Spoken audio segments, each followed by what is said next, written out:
Dalam studi kasus kali ini, saya akan membahas tentang krisis identitas akademik dan disorientasi makna belajar di perguruan tinggi. Nah, dalam beberapa tahun terakhir, perguruan tinggi di Indonesia menghadapi persoalan yang semakin kompleks, yaitu meningkatnya praktik plagiarisme, penggunaan kecerdasan buatan tanpa etika akademik, serta kecenderungan mahasiswa mengejar nilai tanpa proses pendalaman makna. Permasalahan tersebut tidak bisa hanya dipahami sebagai pelanggaran tata tertib akademik. Ia mencerminkan krisis yang lebih mendasar, yaitu pergeseran orientasi pendidikan dari proses pembentukan intelektual dan moral menjadi sekedar pencapaian administratif. Mahasiswa semakin terbiasa dengan budaya instan. Tugas dianggap sebagai beban yang harus diselesaikan secepat mungkin, bukan sebagai ruang latihan berpikir. Di sisi lain, dosen terjebak pada tuntutan administratif, akreditasi, dan capaian kinerja sehingga proses pendampingan intelektual seringkali tidak optimal. Dalam situasi ini, pendidikan kehilangan makna dialogisnya. Jadi, pertanyaannya, bagaimana filsafat pendidikan membantu membaca dan menawarkan solusi atas persoalan ini? Berikut saya akan menerangkan poin-poin analisis filsafat pendidikan, yaitu yang pertama, pendidikan sebagai pembentukan manusia atau humanisme. Humanisme memandang pendidikan sebagai proses memanusiakan manusia. Pendidikan tidak hanya bertujuan mentransfer pengetahuan, tetapi membentuk kesadaran diri, kebebasan berpikir, dan tanggung jawab moral. Ketika mahasiswa melakukan plagiarisme atau menggunakan AI tanpa refleksi, yang hilang bukan sekedar originalitas tulisan, melainkan proses pembentukan dirinya sebagai subjek berpikir.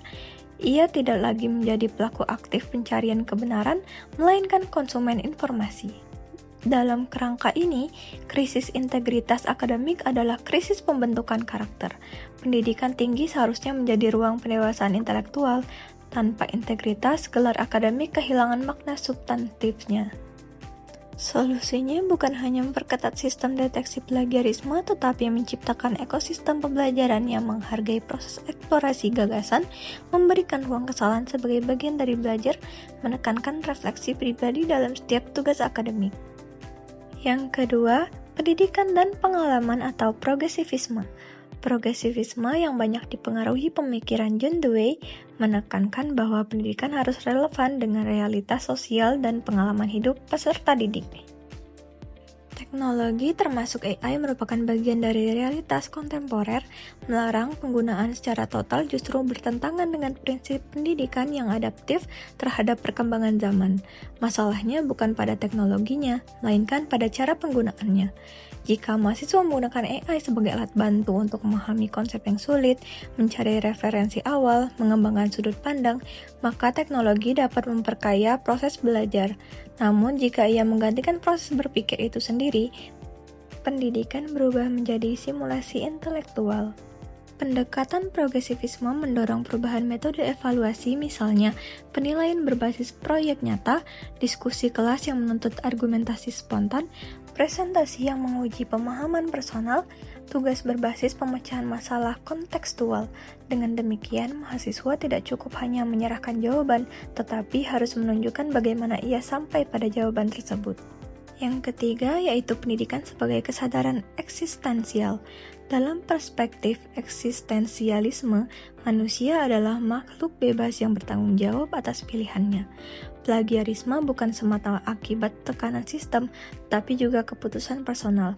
Perguruan tinggi seharusnya menjadi ruang pembentukan kesadaran eksistensial. Mahasiswa menyadari bahwa setiap tindakan akademik mencerminkan dirinya sebagai pribadi. Kejujuran bukan sekedar kewajiban formal, melainkan pilihan etis yang menentukan kualitas keberadaannya. Jika mahasiswa hanya jujur karena takut sanksi, maka integritasnya bersifat eksternal. Namun jika ia jujur karena sadar akan nilai kebenaran, maka pendidikan telah berhasil membentuk kesadaran moral. Yang keempat, kritik terhadap orientasi instrumental pendidikan. Permasalahan ini juga dapat dibaca sebagai dampak dari orientasi pendidikan yang terlalu instrumental. Kuliah dipandang sebagai sarana memperoleh pekerjaan dan status sosial semata. Ketika pendidikan direduksi menjadi alat mobilitas ekonomi, maka nilai dianggap lebih penting daripada pengetahuan, dan ijazah lebih penting daripada kompetensi. Dalam konteks ini, penggunaan AI secara tidak etis menjadi gejala dari mentalitas pragmatis. Selama hasil terlihat baik, proses dianggap tidak terlalu penting. Pendekatan filsafat pendidikan mengingatkan bahwa pendidikan memiliki dimensi intrinsik. Belajar memiliki nilai pada dirinya sendiri sebagai proses pembentukan rasionalitas dan kebijaksanaan. Berikutnya, yaitu solusi filosofis dan praktis. Berdasarkan analisis tersebut, solusi perlu bersifat sistematik dan reflektif. Yang pertama, rekonstruksi makna belajar. Perguruan tinggi perlu menegaskan kembali bahwa belajar adalah proses pembentukan nalar kritis, bukan sekadar akumulasi nilai. Orientasi ini harus tercermin dalam kurikulum dan budaya akademik. Yang kedua, integrasi etika teknologi dalam kurikulum. Alih-alih melarang AI, kampus perlu mengajarkan etika penggunaannya. Mahasiswa harus memahami batas antara bantuan dan penggantian peran intelektual. Yang ketiga, reformasi sistem evaluasi.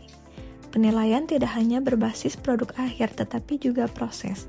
Draft bertahap, diskusi reflektif, ujian lisan, portofolio perkembangan pemikiran. Yang keempat, penguatan relasi dosen dan mahasiswa. Hubungan yang dialogis memungkinkan mahasiswa merasa dihargai sebagai subjek berpikir. Ketika relasi bersifat mekanis dan birokratis, motivasi intrinsik mudah melemah. Yang kelima, penanaman budaya akademis. Integritas harus menjadi budaya, bukan hanya aturan. Budaya ini dibangun melalui keteladanan dosen, konsistensi kebijakan, dan ruang refleksi bersama. Pada kesimpulannya, krisis integritas akademik di perguruan tinggi bukan semata persoalan teknis atau disipliner. Ia merupakan persoalan filosofis tentang hakikat pendidikan. Ketika pendidikan kehilangan orientasi pembentukan manusia, maka teknologi mudah disalahgunakan dan nilai menggantikan makna. Pendekatan filsafat pendidikan mengajarkan bahwa solusi tidak cukup dengan regulasi, tetapi memerlukan rekonstruksi kesadaran, yaitu pendidikan sebagai proses memanusiakan manusia, membangun tanggung jawab eksistensial, dan menumbuhkan kebijaksanaan dalam menghadapi perkembangan zaman. Jadi, jika perguruan tinggi mampu menempatkan nilai pendidikan sebagai proses pendewasaan intelektual dan moral, maka teknologi tidak akan menjadi ancaman, melainkan sarana penguatan kualitas berpikir manusia.